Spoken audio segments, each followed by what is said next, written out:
هريرة قال قال رسول الله صلى الله عليه وسلم إذا كان أول ليلة من شهر رمضان سبدت الشياطين ومردت الجن وغلقت أبواب النار فلم يفتح منها باب وفتحت أبواب الجنة فلم يغلق منها باب وينادي مناد يا باغي الخير أقبل ويا باغي الشر أقصر ولله العتقاء من النار وذلك كل ليلة رواه الترمذي وابن ماجه. محترم مسلمانان ورونو دا حضرت ابو هريره عنہ څخه روایت دی و رسول الله صلی الله علیه وسلم فرمایل اذا كان اول ليله کله چې اول شپه راشي د روزې یعنی په سهار باندې روزه شپه مخکې روز ورسته من شهر رمضان د میاشتې د روزې سبدت الشیاطین نو وتړي الله پاک شیطانان ومردت الجن هغه سرکشه جنات چې کوم دي نافرمانه هغه مرسره وتړي وغلقت ابواب النار او بندي کی دروازې د جهنم فلم يفتح منها یو دروازه هم نخلاصيږي لدې ځخه د الله په حکم باندې چې باس دروازې بندې شوي یو دروازه هم تاسو نخلاصوي او فتحت ابواب الجنه او خلاصي کی دروازې د جنت فلم يغلق منها باب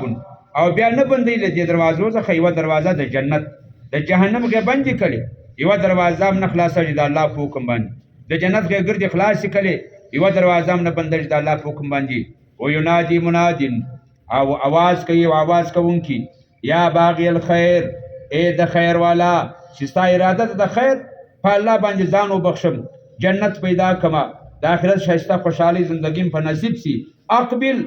رامختصه بیداری وکا خیر او نیکی وکا و یا باغی الشر اے د شر کوونکی تانت کړي د شر د فساد او د ګناه اکثر ودرر شتابه که ترابه د پوری ګناه مکوا ولله العتقاء من النار نن ورځ الله رب الجلیل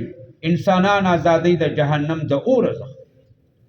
وذالک کل لیله او دا په هر شپه باندې کږي په هر شپه باندې کږي حضرت ابو هريره بیاي وای رسول الله صلی الله علیه وسلم یو روایت دا وکړي مشته ویلې چې کله روزه شروع سي د روزې په اوله باندې یعنی معنا شپه مقصد سحر اول روزه ده نو په دغه شپه باندې رب الجل فیصله وکړي د اسمان دروازې چې کومې دي هغه ګرځي خلاص د یو اسمان د بل اسمان چې کومې دروازې د الله رب العزت خپل ذات مطابق جوړ کړي او دارنګه د جنت دروازې ګرځي خلاص او بیا ودغه ملائکه ته وي چې پر جنت باندې ډیپټي د واغو ته وي چې یو دروازه به هم تاسو نه بندوي او د جهنم دروازه هغه جهنم والا فرشتو باندې بندي کې د عذاب والا فرشتو باندې ګوري تر اختره پور یعنی معنا چې روزه ختم کړي تر هغه پر د دروازه خلاص نه کی نو ندی زمراد او چې کله هر شپه ما شام आवाज کړي د الله رسول به وی الله ما تول आवाज کړي هر ورځ چې او سړیا چې د خیر رده د کړي دا نو نن ځان را مخ ته کني کمال وکا دغه شایسته موخه د مزایا کوه او دا आवाज موږ نه نو علماء او مفسرین لیکلي دي محدثین لیکلي دي وای د دې आवाज مطلب دا دی اگر چې موږ جنار وو داغه اثر مو په ځکه باندې وینو چې په روزه کې مسلمانان خپل املا او عبادت ته وتړي پر یو جماعت باندې لار نه دا اثر دا باندې لار نشته قران مجید باندې لار نشته تراو باندې لار نشته هغه د هغه आवाज اثر د چې ما او تا نه ویني او نه ما او تا ارو اثر یې وینو چې مسلمانان په عام یو لسمیاستو کې دومره انسانان په جماعت کې دومره انسانان په جمعه کې دومره انسانان په عبادت کې نه دي مل ولې دنیا چارې دي انسانان یې اخسي دي چې کله روزه راسي و دغه انسان ته دا تعلیم چا ورکړي چې بس دا میاسته نو داسې وکړي دا هغه आवाज چې باوا کوي دا هغه اثر پر انسانان باندې پریوز نو ځکه مسلمانان راولار سي یو لسمیا سي داسې زمون په غفلت باندې ترکی د دې معنا دا ده لکه یو سړی چې نه علم بيدل یو نه علم بيدل ډیر عمر غسل نه کړي او چې کله ته دیو باو صابون او موقع ورته ملاوس هغه ځای ورته ملاوس دی غسل وکړي د بدن ځخه ډیر خیر ولای شي کله ډیر خیر هو به د خدای پیغمبر صلی الله علیه وسلم یې یو لسمیا چې دغه انسان په داخلو ګناو باندې خیرن او په دغه میاس کې الله رب العالمین منځي ځکه الله تعالی ولوکای چې رجب میاس ما ده شعبان ما د پیغمبر ده صلی الله علیه وسلم رمضان چې کومه د آغاز ما د نبی د امت د محمد رسول الله صلی الله علیه وسلم نو لدی وجه خاجزانو دا موقع باعث موتا ځای نه کو شیطان دې دوکې راکې په یو رسمیان سي منکه سره سل نه که سره وشل اوس بیا سره وشل کو نظم ورور دا بل تفاتی ما اوستا په اعلان کړي سرور زوري اعلان وارو حاجي صاحب 13 کزات شاید 13 کې بعد 13 کړه د زوی په خیرات یا د اجر په اسقاط یا د ملا په دعا باندې به تا بخشي خپل عمل غواړي نو خپل عمل د لارې مل په کار دادي چې موږ دا موقع ضایع نه کړو رب الجلیل وایي ویسې کوم انسان په دغه روزه کې په ما ځان نه وبخشي دا درته بس رب الجلیل وایي چې کله د محمد نوم یاسي زما د محمد او څوک درود ورسره ونه وایي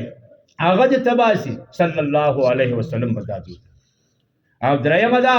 چې د مور و پلار یا له دواړو دی ژوندی او دی جنت نه کې پیدا دغه انسان دم تباسي نو د مور د پلار باید د هر سپینجري د هر سپینسري د معاشرې د بازار د کوڅې او د گلی د کوټې د کور د دروازې د کلي د ماجد د بازار د ماجد د دې ټولو خیال وساتو د آداب خیال وساتو رب الجلیل د هغه روزه را نصیب کړي چې هغه د رضا ذریعه وګرځي او رب الجلیل چې کله راضي سي نو جنت ته چا دی نعمتونه د چا دي د الله دي رب الجلیل دغه جنتونه په نصیب کړي الله دې موږ آل وایه الله جهنم څخه وساتي واخر دعوانا الحمد لله رب العالمين ربنا آتنا في الدنيا حسنة وفي الآخرة حسنة ربي اغفر وارحم وأنت خير الراحمين يا حي يا قيوم برحمتك نستغيث لا إله إلا أنت سبحانك إنا كنا من الظالمين اللهم صل على سيدنا